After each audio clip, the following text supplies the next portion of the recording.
Rod ছাড়া আমাদের আধুনিক সভ্যতা কল্পনাই করা যায় না। আকাশ ছোঁয়া বিশাল বিশাল ভবন, শত শত টন ওজনের ব্রিজ, বিশাল শিল্প কারখানা, সবকিছুর প্রাণ এই ইস্পাতের রড। এমনকি পৃথিবীর মহাদেশ কাঁপানো মেগা প্রজেক্টগুলোও দাঁড়িয়ে থাকে এই ইস্পাতের তৈরি রডের উপরে। কিন্তু এই রড কোথা থেকে আসে আর কিভাবেই বা তৈরি হয়? আজ আমরা সেই অসাধারণ যাত্রা দেখব, যেখানে কাঁচা লোহা গলিয়ে পরিণত হয় পৃথিবীর সবচেয়ে শক্ত আর নিখুঁত ইস্পাতের রড। রড তৈরির শুরুটা হয় এক বিশাল রিসাইকেলিং ইন্ডাস্ট্রি থেকে। এখানে জীবনের শেষ যাত্রায় এসে দাঁড়ানো দানবের মতো বিশাল সব লোহার জাহাজকে টুকরো টুকরো করে ফেলা হয়। শুধু জাহাজ নয়, আকাশ চিরে উড়ে বেড়ানো পুরনো সব বিমান, যেগুলো একসময় মানুষকে এক দেশ থেকে আরেক দেশে নিয়ে যেত, সেগুলোকেও এখানে মুহূর্তে দুমড়ে মুচড়ে ফেলা হয়। এত বড় বড় লোহার খণ্ডকে মুহূর্তেই ছোট ছোট টুকরে ভাঙার কাজটা করে এক অসাধারণ শক্তিশালী মেশিন। এর নাম হাইড্রোলিক স্ক্র্যাপ শিয়ার্স। মেশিনটা এমন ভাবে তৈরি যে এর বিশাল হাইড্রোলিক শক্তির সামনে ঘন লোহার প্লেটও কয়েক সেকেন্ডেই দুই টুকরো হয়ে যায়। শুধু মোটা লোহাই নয়, রড, পাইপ, স্ক্র্যাপ করা বডি, এমনকি ট্রেনের অংশ পর্যন্ত যে কোনো ধাতু এই শিয়ার্সের চোয়ালে ধরা মাত্রই প্রচন্ড চাপে ভেঙে পড়ে। রাস্তায় দৌড়ানো পুরনো বাইক, গাড়ি, বাস যেগুলো আর চলতে পারে না, সেগুলোকে বিশাল দাঁতওয়ালা শেডিং মেশিনে ঢুকিয়ে ছোট ছোট স্ক্র্যাপে পরিণত করা হয়।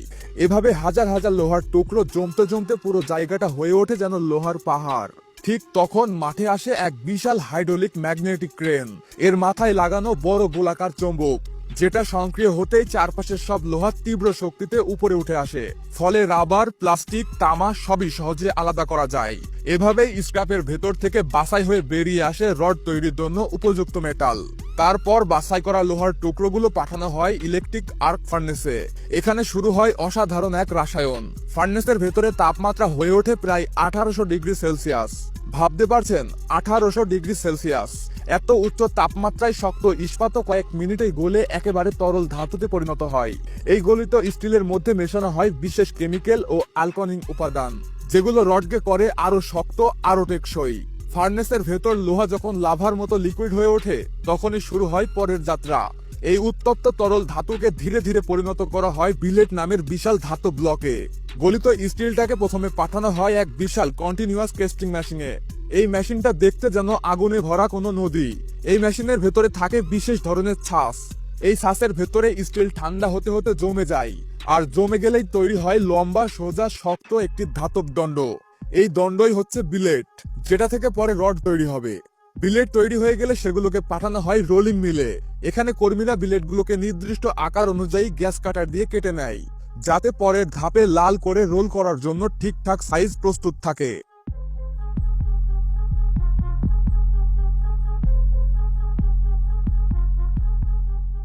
ব্লেড কেটে নেওয়ার পর এগুলোকে পাঠানো হয় রিঅ্যাটিং ফার্নেসে। এই চুল্লির ভিতর তাপমাত্রা এত বেশি থাকে যে ব্লেড কয়েক মিনিটেই লাল হয়ে ওঠে।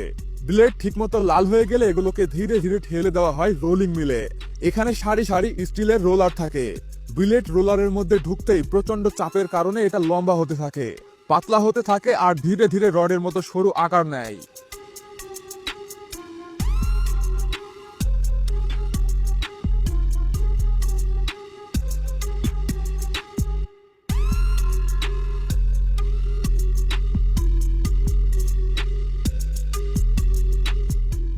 শেষে রোলার থেকে বের হয়ে আসে চকচকে আগুনের লাল গরম একটি লম্বা দণ্ড, যেটা এখন প্রায় রডের মতোই দেখতে। রডের মতো দেখতে এই লাল গরম দণ্ডগুলো যখন আস্তে আস্তে ঠান্ডা হয়ে আসে, তখন এগুলো সম্পূর্ণরূপে রডের আকার ধারণ করে। পুরোপুরি ঠান্ডা হওয়ার পর রডগুলো চলে যায় একটা কাটিং শিয়ার মেশিনের দিকে। এই কাটিং শিয়ার মেশিনের কাজটা হলো রডগুলোকে নির্দিষ্ট লম্বায় একদম সমান করে কেটে ফেলা। সমান করে কাটার পর রডগুলো আবার কনভেয়ার বেল্টের মাধ্যমে চলে যায় আরেকটা মেশিনে। এই মেশিনটার কাজ হলো নির্দিষ্ট পরিমাণ রডগুলোকে একসাথে সাজিয়ে একটা বান্ডেল তৈরি করা। মেশিনটা কয়েক সেকেন্ডের মধ্যেই রডগুলোকে তার দিয়ে বেঁধে ফেলে। এতে তৈরি হয় প্রথম বান্ডেল। এরপর বান্ডেল হওয়া রডগুলো আবার কনভেয়ার বেল্টের মাধ্যমে যায় আরেকটা সেকশনে। এখানে ছোট ছোট বান্ডেলগুলো জমা হতে থাকে।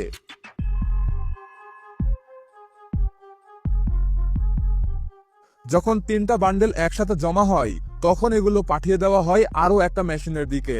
এই মেশিনটার কাজ হলো এই 3টা ছোট বান্ডেলকে তার দিয়ে শক্ত করে বেঁধে আরো একটা শক্ত বান্ডেল তৈরি করা।